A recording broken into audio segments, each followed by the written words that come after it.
రామయ్య రైతు కథ. ఆ ఊరు చాలా చిన్నది. అందులో ఒక రైతు ఉండేవాడు. అతని పేరు రామయ్య. రామయ్య ఓ సాధారణ రైతు.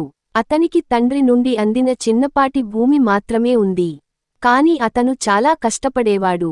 ప్రతిరోజు తెల్లవారకముందే లేచి పొలం పనులకు వెళ్ళేవాడు. రామయ్య భార్య లక్ష్మి అతనికి మంచి తోడుగా ఉండేది. ఇద్దరూ కలిసి పొలంలో పని చేసేవారు. విత్తనాలు వేశాక మొక్కలు పెరగడాన్ని చూసి ఆనందించేవారు. కానీ ఒక్కసారి భూమి పంట ఇవ్వకపోతే అప్పుల బాధ పెరిగేది. అయినా రామయ్య ఎప్పుడూ ధైర్యం కోల్పోలేదు. ఒకసారి చిత్తూరు ప్రాంతంలో భయంకరమైన ఎండలు పడ్డాయి.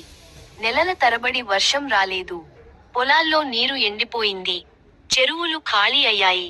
రైతులందరూ ఆందోళన చెందసాగారు. రామయ్య కూడా తీవ్రంగా బాధపడ్డాడు. ఎందుకంటే అతనికి ఉన్న చివరి విత్తనాలు కూడా వృధా అయ్యే ప్రమాదం ఉంది.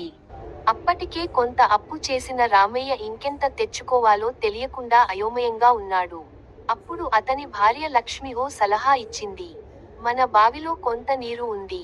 మనం దాన్ని జాగ్రత్తగా వినియోగించుకుంటే కొంతవరకు పొలం తడిపేయొచ్చు అని చెప్పింది. రామయ్యకు ఆ మాట నచ్చింది. వెంటనే తన పొలం చుట్టూ తక్కువ నీటితో పంట బతికించే మార్గాలు వెతికాడు. కొంతమంది స్నేహితులను కూడా ప్రేరేపించాడు.